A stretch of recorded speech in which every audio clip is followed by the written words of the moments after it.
Hi viewers, ಕರುನಾಡ ಕೈ ರುಚಿ ಕ್ರಿಯೇಷನ್ಸ್ಗೆ ಸ್ವಾಗತ. ನಾನಿವತ್ತು ಮಸಾಲ ರೈಸ್ ಬಾತ್ ಅಥವಾ ಪಲಾವ್ ರೆಸಿಪಿನ ಶೇರ್ ಮಾಡ್ಕೊಳ್ತಾ ಇದ್ದೀನಿ. ಈ ಪಲಾವ್ಗೆ ಯಾವುದೇ ರೀತಿಯ ತರಕಾರಿ ಬೇಡ, ಟೊಮೆಟೊನೂ ಸಹ ಬೇಡ. ಬ್ಯಾಚುಲರ್ಸ್ ಸಹ ಈಸಿಯಾಗಿ ಮಾಡ್ಕೋಬಹುದು. ಬೆಳಗ್ಗೆ ಲಂಚ್ ಬಾಕ್ಸು ಮತ್ತು ಬ್ರೇಕ್ಫಾಸ್ಟ್ಗೆ ಏನು ಮಾಡಬೇಕು ಅಂತ ಅಂದ್ಕೊಂಡಾಗ ನಾವಿದನ್ನು ಈಸಿಯಾಗಿ ಮಾಡ್ಕೋಬಹುದು. ಇದೇ ಐಟಮ್ ಇರಬೇಕು ಅಂತ ಇಲ್ಲ, ಮನೆಯಲ್ಲೇ ಇರುವಂತಹ ಸಿಂಪಲ್ ಇಂಗ್ರೀಡಿಯೆಂಟ್ಸ್ನ ಉಪಯೋಗಿಸ್ಕೊಂಡು ತುಂಬಾ ರುಚಿಕರವಾಗಿ ನಾವು ಈ ಅಡುಗೆಯನ್ನು ಮಾಡ್ಬೋದು. ಹೇಗೆ ಮಾಡೋದು ಅಂತ ನೋಡೋಣ. ನಾನಿಲ್ಲಿ 1 ಗ್ಲಾಸ್ ಆಗುವಷ್ಟು ಅಕ್ಕಿಯನ್ನು ತೆಗೆದುಕೊಂಡಿದ್ದೀನಿ. ನೀವು ನಾರ್ಮಲಾಗಿ ಅನ್ನ ಮಾಡಲಿಕ್ಕೆ ಯಾವ ಅಕ್ಕಿಯನ್ನು ಉಪಯೋಗಿಸ್ತೀರಾ ಅದೇ ಅಕ್ಕಿಯನ್ನು ತಗೊಂಡು ಒಂದು 2-3 ಬಾರಿ ಚೆನ್ನಾಗಿ ವಾಶ್ ಮಾಡ್ಕೋಬೇಕಾಗತ್ತೆ. ಅಕ್ಕಿಯನ್ನು ಚೆನ್ನಾಗಿ ತೊಳೆದುಬಿಟ್ಟು ನಾನಿಲ್ಲಿ ಸ್ವಲ್ಪ ನೀರನ್ನು ಸೇರಿಸಿ ಒಂದು 10 ನಿಮಿಷಗಳ ಕಾಲ ನೆನೆಯಲಿಕ್ಕೆ ಇಟ್ಬಿಡ್ತೀನಿ. ಒಗ್ಗರಣೆಗೆ ಮುಂಚೆ ಅಕ್ಕಿಯನ್ನು ತೊಳೆದು ನೆನೆಸಿಟ್ಕೊಂಡ್ರೆ ಸಾಕಾಗುತ್ತೆ. ಸ್ಟವ್ ಮೇಲೆ ಒಂದು ಕುಕ್ಕರನ್ನು ಇಟ್ಕೊಂಡಿದ್ದೀನಿ. ಒಂದು 3-4 ಚಮಚ ಆಗುವಷ್ಟು ಎಣ್ಣೆಯನ್ನು ಸೇರಿಸ್ಕೊಳ್ಳಿ. ಎಣ್ಣೆ ಕಾದ ನಂತರ ನಾನಿಲ್ಲಿ ಮಸಾಲ ಪದಾರ್ಥಗಳನ್ನು ಕುಕ್ಕರ್ಗೆ ಸೇರಿಸ್ಕೊಳ್ತಾ ಇದ್ದೀನಿ. 1 ಮಗ್ಗು ಸಣ್ಣದೊಂದು ಸ್ಟಾರು, 2 ಲವಂಗ, 1/4 ಚಮಚ ಸೋಂಪು, 1 ಚಿಟಿಕೆ ಕಲ್ಲುವು, 1 ಪಲಾವ್ ಎಲೆ, 1 ಏಲಕ್ಕಿ, 1 ಪೀಸು ಚಕ್ಕೆಯನ್ನು ಸೇರಿಸ್ಕೊಂಡಿದ್ದೀನಿ. 1 ಇಂಚ್ ಆಗುವಷ್ಟು ಚಕ್ಕೆಯನ್ನು ಸೇರಿಸ್ಕೊಂಡು ಒಂದು 10 ಸೆಕೆಂಡು ನಾನಿಲ್ಲಿ ಮಸಾಲ ಪದಾರ್ಥಗಳನ್ನ ಫ್ರೈ ಮಾಡ್ಕೊಂಡಿದ್ದೀನಿ. ನಂತರ ನಾನಿಲ್ಲಿ 4 ಹಸಿಮೆಣಸಿನ್ಕಾಯನ್ನು ಉದ್ದಕ್ಕೆ ಸೀಳ್ಬಿಟ್ಟು ಸೇರಿಸ್ಕೊಂಡಿದ್ದೀನಿ.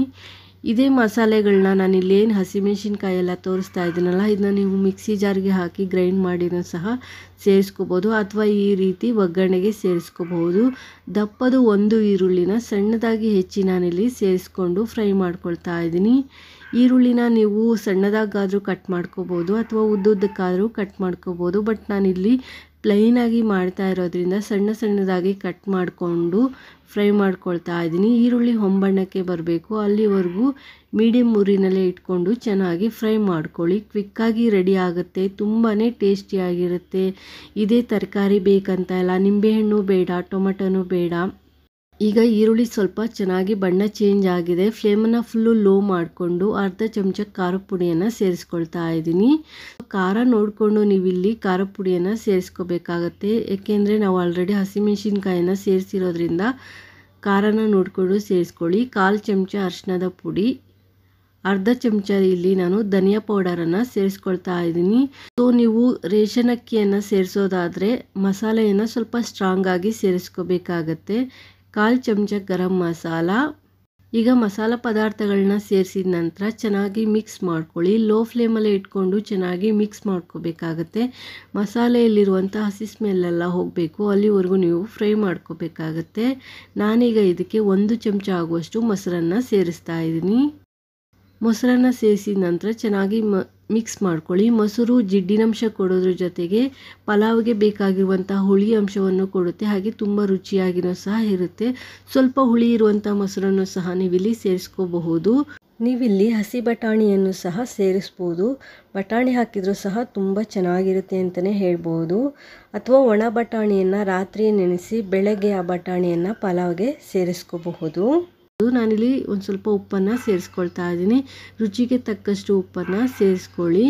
ಉಪ್ಪು ಹಾಕಿದ ನಂತರ ಈಗ ಚೆನ್ನಾಗಿ ಮಿಕ್ಸ್ ಮಾಡ್ಕೊಳ್ತಾ ಇದ್ದೀನಿ. ಮಸಾಲೆ ಚೆನ್ನಾಗಿ ಬೆಂದು ಹಸಿ ಸ್ಮೆಲ್ಲೆಲ್ಲ ಹೋಗಬೇಕು. ಈ ಹಂತದಲ್ಲಿ ಶುಂಠಿ ಬೆಳ್ಳುಳ್ಳಿ ಪೇಸ್ಟನ್ನು ಸೇರಿಸ್ಕೊಳ್ತಾ ಇದ್ದೀನಿ.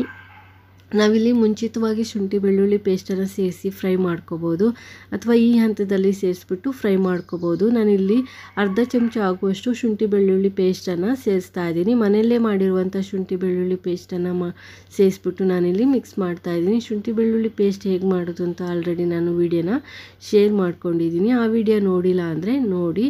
ಈಗ ಶುಂಠಿ ಬೆಳ್ಳುಳ್ಳಿಯಲ್ಲಿರುವಂಥ ಹಸಿ ಸ್ಮೆಲ್ ಹೋಗಬೇಕು, ಹಾಗೆ ಮಸಾಲೆ ಹಾಕಿರೋದ್ರಿಂದ ಆ ಮಸಾಲೆಯಲ್ಲಿರುವಂಥ ಹಸಿ ಸ್ಮೆಲ್ಲು ಸಹ ಹೋಗಬೇಕು. ಅಲ್ಲಿವರೆಗೂ ಫ್ರೈ ಮಾಡ್ಕೊಳ್ಳಿ. 1 ನಿಮಿಷ ಫ್ರೈ ಮಾಡ್ಕೊಂಡ ನಂತರ ನಾನಿಲ್ಲಿ ಸ್ವಲ್ಪ ಪುದೀನ ಸೊಪ್ಪನ್ನು ಸೇರಿಸ್ತಾ ಇದ್ದೀನಿ. ಪುದೀನ ಹಾಗೆ ಕೊತ್ತಂಬರಿ ಸೊಪ್ಪು ಎರಡನ್ನೂ ಸಹ ಈ ಹಂತದಲ್ಲಿ ನೀವು ಸೇರಿಸ್ಬೇಕಾಗುತ್ತೆ.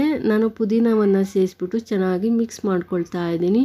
ಸೊ ಕೊತ್ತಂಬರಿ ಸೊಪ್ಪಿಲ್ಲ ಅಂತ ಹೇಳ್ಬಿಟ್ಟು ನಾನು ಬರೀ ಪುದೀನ ಸೊಪ್ಪನ್ನೇ ಸೇರಿಸ್ಬಿಟ್ಟು ಚೆನ್ನಾಗಿ ಮಿಕ್ಸ್ ಮಾಡ್ಕೊಳ್ತಾ ಇದ್ದೀನಿ.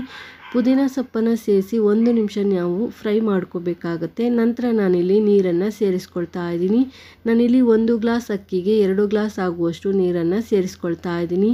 ಮೊಸರು ಇಲ್ಲ ಅಂದರೆ ನೀವಿಲ್ಲಿ ಅರ್ಧ ಗ್ಲಾಸ್ ಆಗುವಷ್ಟು ಮಜ್ಜಿಗೆಯನ್ನು ಸೇರಿಸ್ಕೋಬೋದು. 1.5 ಗ್ಲಾಸ್ ಆಗುವಷ್ಟು ನೀರನ್ನು ತೆಗೆದುಕೊಂಡು ಅರ್ಧ ಗ್ಲಾಸು ಮಜ್ಜಿಗೆಯನ್ನು ಸಹ ಸೇರಿಸ್ಕೋಬೋದು. ಆಗಲೂ ಸಹ ತುಂಬ ಚೆನ್ನಾಗಿರುತ್ತೆ. ಟೇಸ್ಟನ್ನು ನೋಡಿಕೊಂಡು ಉಪ್ಪನ್ನು ಸೇರಿಸ್ಕೊಳ್ಳಿ. ನಾನು ಮತ್ತೆ ಇನ್ನೊಂದು ಸ್ವಲ್ಪ ಉಪ್ಪನ್ನು ಸೇರಿಸ್ಕೊಂಡಿದ್ದೀನಿ. ಆಲ್ರೆಡಿ ಮಸಾಲೆ ಫ್ರೈ ಮಾಡಬೇಕಾದ್ರೂ ಸಹ ನಾನು ಉಪ್ಪನ್ನು ಹಾಕ್ಕೊಂಡಿದ್ದೆ.